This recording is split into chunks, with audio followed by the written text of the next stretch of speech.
Come with me as we take a look at the Great Ball Contraption that was on display at the previous Brickvention in Melbourne, Australia. This is basically like a Rube Goldberg machine that transports balls through all these different modules, and it's kind of hypnotic to look at it. We're going to take a look at this thing from start to finish, so strap yourselves in, it's going to be a fun time. I do love this one here. So this train track here, it transports the balls all the way to the other side. You can see it here, it's now about to drop those off and it moves over to the next module. But then moves back along the train track. Right here, it's going to switch direction, move back, and then it picks up the balls from the previous module and the cycle begins again. Isn't that cool? It's nice to see train tracks being used like this as well. I enjoy where the balls go now. So this circle inside another circle, I suppose. We can see once the balls move up these steps, it's going to get locked in and loaded into this circle. And it's just going to cycle around until it reaches the top. And then just once it hits the edge, there we go, it moves into this cool zigzag bridge and on to the next one. So you might have noticed a couple of the balls have fallen off onto the table, and that happens from time to time. The exhibitors who brought each of these individual models, it's their job to pick them up, but also it's their job to maintain the Great Ball Contraption. You know, all those involved will spend essentially the entire day monitoring these so that there's no breakages, and if something breaks, they'll have to take out the module, find a way to repair it, and then put it back in so that all the balls can continue moving around the entire contraption. It's a big job, but it is a fun job. Now every LEGO convention has some type of Great Ball Contraption. It's a weird staple at basically every LEGO convention. Even the big ones, even the small ones, they'll always have one. And what's nice is that every LEGO convention I've gone to, yeah, there'll be similar modules and you'll see similar elements of Great Ball Contraptions that you've seen basically everywhere. But there's almost always a brand new one that you've never seen before, and it blows your mind because I don't know, the way that some of these modules push the limits of LEGO Technic is just mind-blowing. But that being said, it's also kind of lovely to see repeat modules sometimes. It's like visiting an old friend, you know? Isn't this one just so hypnotic how it's neatly passing them one into the other? I love that. This one here is one of my favorites. I've always enjoyed these little steps that just sort of shimmy the ball all the way to the top. The rhythm and movement of that is quite hypnotic. It's cool. I like this one too. Simple and effective. It just chucks it up, just throws it away, yeets it over into the next module. Now, some of these modules were designed by the great Akiyuki. Now, Akiyuki is a master of Great Ball Contraption machines. I'll have a link in the description to their YouTube channel. They build incredible stuff. Pretty much any Great Ball Contraption will have an Akiyuki model because they're just some of the best. And given that there are instructions online to build a good variety of what he builds, many people would just build them themselves and then bring them along to be a part of the larger Great Ball Contraption. Good to see another train now. This one's only taking it a shorter distance. Now, when it moves over into the next module, we can see a few different Technic pieces, most noticeably these big circular gears. But then inside these circular gears, we have some of those digger scoop pieces from different types of construction sets, whether that's Technic or LEGO City, and they scoop up the balls quite nicely there. It's always interesting to see what pieces are being used to actually hold the balls and move them along. Like here, we can see some of these baskets, and isn't it cool how they just swing around, flip, and move to the next one? It's just fun to watch, isn't it? Now this one here is cool, using some of these Borok eye pieces and just rotating them 360 degrees and allowing the balls to neatly pass between them until it gets over to this interesting tower. So how this works, once there's enough balls in it, you'll see it I think just here. In a hot second, this one here, it's going to fall. There we go. They all collapse over into the next one, and then they're neatly passed into the next module. Isn't it exciting? The speed of this one is quite impressive. Actually, that's something that's fun to do at a convention like this, because early on when the convention is, just starting up, the modules move very quickly and very fast. But after it gets a few days in and the modules have been going at it for quite some time, you can see it start to slow down a bit as the gears and the motors, they struggle. So thankfully I filmed this pretty early on when everything was functioning well. I love the colors of this one here, and it's interesting to see how they're being held up with chains like that, using some interesting physics to do that there. A brilliant and very satisfying one here as they neatly pass one into the other, climb to the top, and then fall down this cool circle staircase, and then up against some of these trans-clear steps as well as they move on into the next section. Now, I do love how some of these modules are a little bit more colorful than others, but I also enjoy some of the ones that are a little bit more gray. To me, it looks like some sort of factory with an assembly line of robots making stuff. But I also quite like the colorful ones too. They're a bit more fun and they can have a lot more personality as well. I mean, speaking of of an assembly line, this looks exactly like that. This then moves into a very different module. So at first I was kind of confused how this worked, but I'll break it down here for you. So they kind of rotate through on these almost like ski lift platforms. And then I was confused as to how they get onto this conveyor belt, but you can see they kind of fall off there and then work their way into this tread with some of those telescope pieces on it that lock the ball in fairly nicely. It then falls into this, another one of those digger pieces in black with some caution stripes on it, another thing from some Technic and City sets. I love the colors of this, and the worm snake-like spiral of that as it moves up and down, hypnotic and beautiful. More of those circular gear pieces. It's interesting to see some of the patterns and repeating pieces here. It's nice to see some landscape on this one. Makes it a bit more interesting and dynamic, doesn't it? Because, yeah, sure, it's cool to see some Technic and stuff, but brighter colors like this, or some additional context and world building and other stuff. Well, world building, not like there's lore and storytelling to a Great Ball Contraption, but some nice landscapes scattered around there. It's nice to see, that's for sure. Now you might be looking at these and go, oh yeah, some of these are using Mindstorms, right? Well, not technically. A good variety of these don't really use Mindstorms, because from what I've heard from a lot of Great Ball Contraption people, you actually can get a lot more technical issues with Mindstorm stuff. It's a lot less likely that stuff's going to break if you just use traditional LEGO power functions and traditional LEGO motors. And that's the other nice thing about all of this. Everything is 100% LEGO, for the most part. There might be a few things where there's been some modifications and stuff, but for the most part, it's all 100% LEGO pieces, and that makes it way cooler, doesn't it? Now, that's not to say Mindstorm pieces aren't used, certain motors and other elements and stuff, but the actual programming element of Mindstorms, you really don't see that every day on a Great Ball Contraption, at least in my experience anyway. Oh, but this next module, I really enjoy this one. So it's designed to look like a bridge, I guess more specifically the Sydney Harbour Bridge, but I love what they're doing with the balls. So the way that they fall onto this conveyor belt, they move quite slowly, or at least a bit more slow compared to everything else. To me, it looks like foot traffic or cars moving through the bridge, and I think that's fun. You know, I mentioned before there's not really any storytelling in a Great Ball Contraption, but the fact that there's logic behind the speed of these balls, that's enjoyable, isn't it? And also, that's a really nicely designed bridge, and it's cool that there's actually nothing supporting it in the middle there. It's also probably like an access hatch. You can sort of crawl underneath it and then get into the center there, but it's impressive, isn't it? It's certainly more imaginative and different module for the Great Ball Contraption. Now this one here, once all the balls fill up, we can see them cascade through. There we go. Isn't that satisfying seeing so many of them moving like that? I adore that. Few more of these telescope pieces up on these larger treads, and then it moves into the next module here, one that's got a few more lovely rainbow colors to it, always a pleasure to see.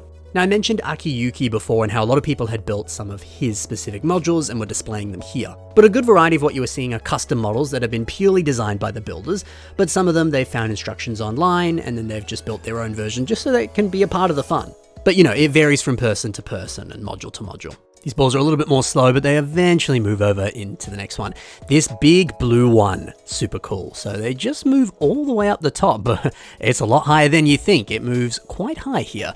And then they just transition across and then drop back down and move forward. Again, this is another access hatch so that you can actually get into the center there. Really, really cool, isn't it? Something I've always thought with Great Ball Contraptions, as cool as it is to look at it and everything, I've always wondered if you could maybe put them into other types of mocks, maybe like a theme park, or I always thought about doing some sort of like dwarven mine and maybe getting balls that are like gold in color or ones that look like some type of ore or mineral and then having them being like fed through as they transition along rail carts and stuff like that and then end up in like a dragon horde or like a vault or something. Yeah, adding a bit of like context behind it I think could actually be a really cool concept, and I've not really ever seen that before at a LEGO convention or online or anywhere for that matter. It also makes me wonder if I'll ever get a LEGO set of a Great Ball Contraption. I've seen custom kits that are available to buy at LEGO conventions. Like there's one year I was at Brick World where that was the case. But I don't know, there's a lot of sort of technical skill that goes into this and maintenance and everything. I'm not sure if it would translate very well into a LEGO set or if it would be something we'd ever see, but it'd be cool, wouldn't it? Certainly wouldn't be this large, but if you get one little module and then a bunch of you come together and then you make a larger Great Ball Contraption, that could be fun. Oh, and check it out. Look at where the balls end up here. There's some brick separators there that are scooping them up and moving them into the next module.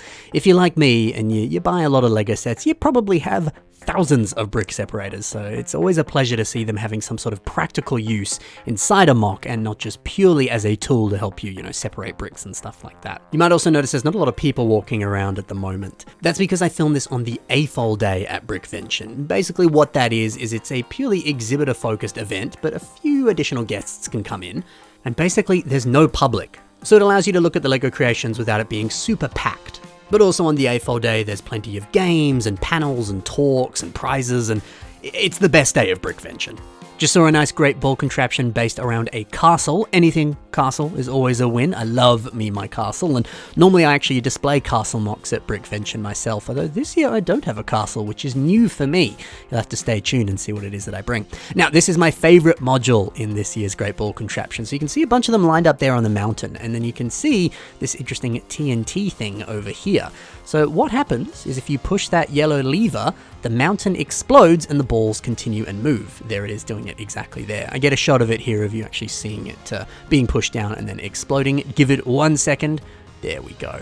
Isn't that cool? And it's nice too, because then the public can have a go and actually feel like they're a part of the Great Ball Contraption, which is just such a, such good community spirit in that. And then that there, you twist that lever and then it makes that conveyor belt move and moves the balls over. So even more, public access that allows them to feel like they're a part of the action. I love the spirit of that. So unique and so different. And yeah, certainly a Great Ball module that I've never seen before. It's just genius. So what I'm showing you now is actually from last year's Brickvention in 2023. It's only a few days away, actually, that Brickvention 2024 starts. I'm very excited about that. And you better believe I'm going to be posting and showcasing plenty of the incredible mocks that are on display there. I'll have vlogs and basically any videos that I can put out. And hey, if you like this Great Ball Contraption video, maybe I can do another one for the 2024 Brickvention. And yes, you're right, I uploaded this a little bit late, but rather get it out just before Brickvention starts. And it's also nice to begin Brickvention with a recap of last year's Brickvention, isn't it? Genius idea to use some of these basketball minifigures and have them actually shoot the ball into the hoop. It's going to get the shot, don't you worry. This one here. Watch it. Whoop. Oh, not quite. It's the next one, though. It's the next one. Watch it. He'll get the shot. There we go. Then it moves into a big old ring here, and it just sort of cycles the balls around until it hits that blue panel there. And then once it cycles into that gap, they will then fall through that gap and move into the next module. It's about to happen. Watch it go. There it is. So exciting and so cool. We got a few more standard modules here. I love this one with the dolphin on there, so as it moves up and down, it looks like the dolphin's swimming. That's a nice little finishing touch. But yeah, some more standard modules, and then we're about to take a bit of a detour here. So we've been on tables the entire time. Well, we're about to go off the table. The balls are going to cascade down here and then cycle up into this massive tower. It's so massive, in fact, that it needs to be built onto some wood with some of those supports there to actually hold it up. This tower is quite tall. You can see it's got a meter there, but then as it keeps going up, you can see how tall this tower actually gets. We're at 2 meters now, but then when we get all the way to the top, 3 meters, no, 4 meters tall. I believe this was the tallest mock at Brickvention this year. Might be wrong, can't fully remember, but still, it's impressive nonetheless. So if you're curious about the LEGO convention that this is on display at, it's Brickvention. It's basically the largest LEGO convention in Australia. I've been close to 10 years now, and every year it's been freaking awesome. You might have noticed in some of these videos too, the venue for Brickvention. It is the most beautiful building I've ever been in, and it's easily the best venue that I've ever had for a LEGO convention. If you're gonna make the huge trek down to Australia to come to a LEGO convention, come purely just to see this gorgeous building. But stay for the LEGO because that's also pretty good. Look at these funky vice grips using some wheel pieces, and they just perfectly lock in that basketball and throw it on over to the next area there. A cool wheel using some of those Atlantis spike pieces, another interesting way to lock onto those balls. It's so cool to see all the different ways that you can support these ball pieces. And sometimes you get an interesting margin for error with those pieces too, because you never know how secure it's going to be, if it's actually going to lock in that ball or not. A nice spiral here as it transitions all the way up into the next module. A few different dishes on this next module here. A couple of them printed as well. Always love some printed pieces.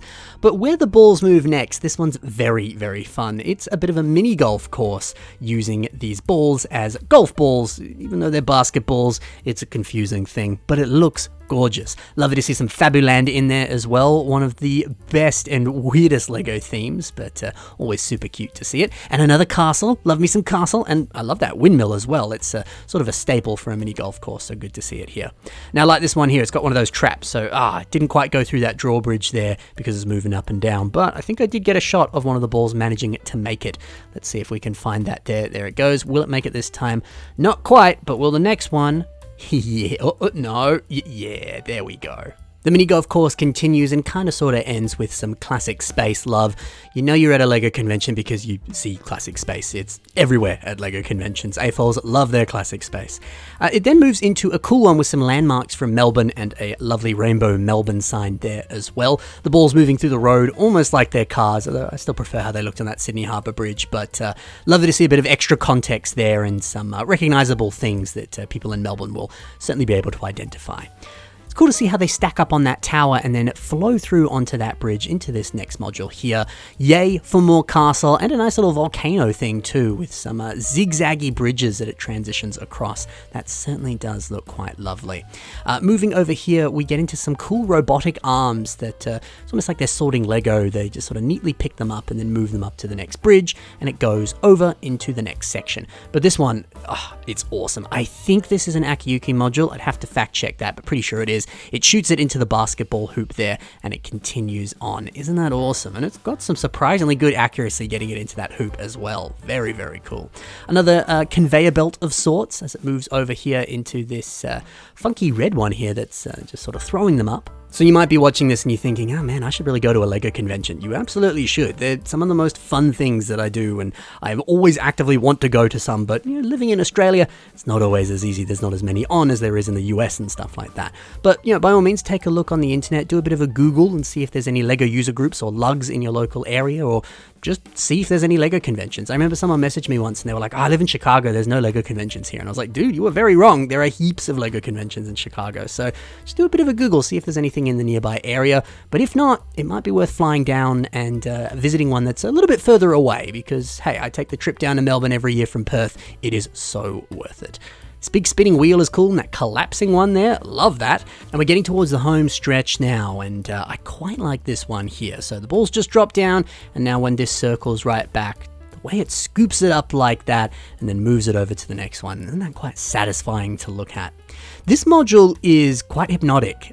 The way that all of these individual yellow rings are moving and tessellating like that, that's cool. Now, once we finish up with this wild and wacky tower, the balls are then going to go over into this spiral staircase and move over into a module that I would say is my favorite Great Ball Contraption module. I've seen this at many different shows.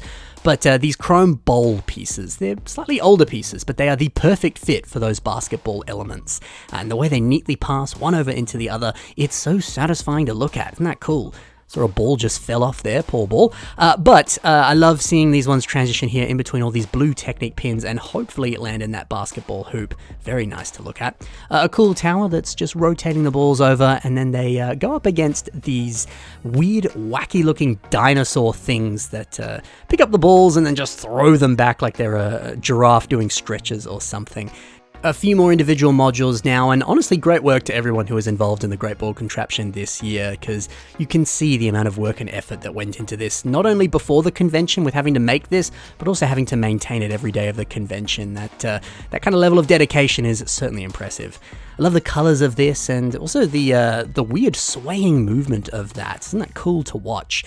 So we'll let it go all the way to the top there as it transitions between those colors, and then we're going to move over to another large contraption. This one here is very similar to ones we've seen before. Once we get to it here, it's got to go past this wall, wait for it to move all the way up. There we go, on a little kind of spring thing there as it moves across. This is the one I was talking about now. So another access point for people to move under and get inside behind the display, but another conveyor belt that moves all the way up, across, and then back down. It's certainly very, very cool to see. And I love that trans-clear area there where you can see all the balls moving through. Very, very impressive. And with that, we get back to where we began the video. So I hope you enjoyed this Great Ball Contraption video and had a good time studying the balls and how they move across. Thanks for watching, guys. Happy building, and bye for now.